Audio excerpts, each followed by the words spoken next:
Case করতে হবে।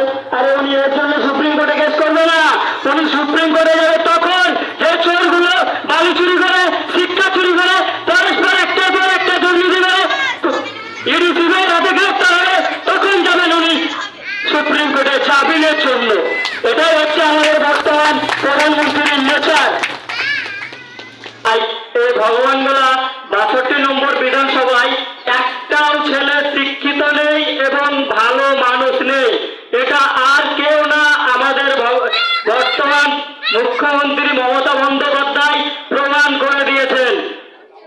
আপনাদের মধ্যে প্রশ্ন জাগতে পারে, তাহলে কেন আমাদের মধ্যে কি শিক্ষিত ব্যক্তি নেই? আমি বলতে পারি নেই। যদি আমাদের মধ্যেই সেই পরিমাণের সেই যোগ্য ব্যক্তি থাকতো, তাহলে কেন বিধানসভার প্রার্থী বসিরহাট থেকে নিয়ে আসা হলো?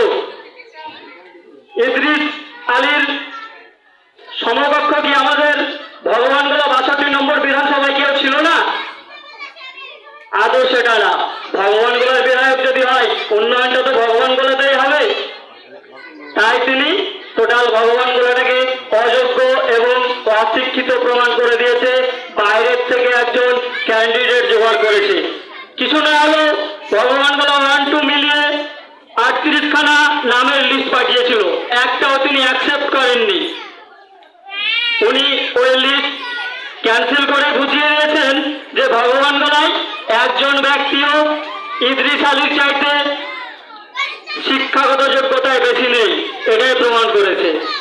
এরপরেও হয়তো দেখা যাবে যে এবার আমাদের যে লোকসভা নির্বাচন আসছে সেখানে কি করবে জানি না, হয়তো বাইরে কাউকে এনে ক্যান্ডিডেট করার চেষ্টা করবে। তার কারণ সরকারের পরিকল্পনাটা আমরা ভালোভাবেই দেখতে পাচ্ছি, আর সরকার এই সমস্ত কাজগুলো করতে ভালোবাসে। প্রতিবাদীমূলক কথাবার্তা বলে আমি কোনো শাসক দলকে আক্রমণ করব না, তার কারণ আক্রমণ করার জন্য এখন মিডিয়ারাই এনাফ। তার যে কীর্তিকলাপ সেটা আর কাউকে বলে বোঝাতে হয় না। আপনাদের ঘরে ঘরে হয়তো আপনারা বুঝতে পারছেন যে জব কার্ড করেছেন, কাজ করেছেন, জব কার্ডের টাকা কিন্তু আপনারা পাননি।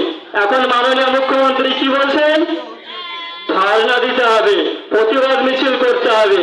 আরে আপনি যদি কাজ করিয়ে থাকেন, সুপ্রিম কোর্টে গিয়ে কেস করুন না, এর জন্য ধর্ণা দেওয়ার কি আছে? কেন্দ্রের বিরুদ্ধে সুপ্রিম কোর্টে কেস করুন।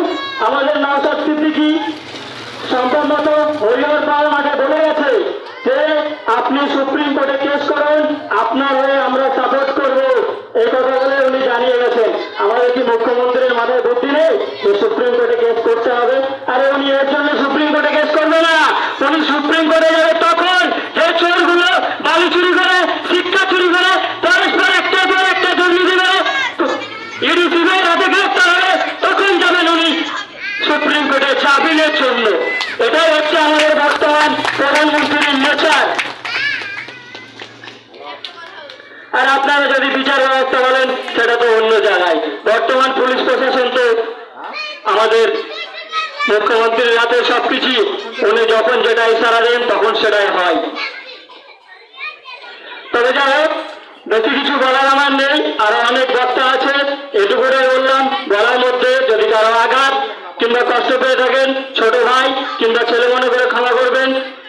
ইন্ডিয়ান সেকুলার ফ্রন্ট জিন্দাবাদ, নওশাদ সিদ্দিকী জিন্দাবাদ, মুর্শিদাবাদ জেলা কমিটি জিন্দাবাদ। এগুলো আমার বক্তব্য শেষ করলাম।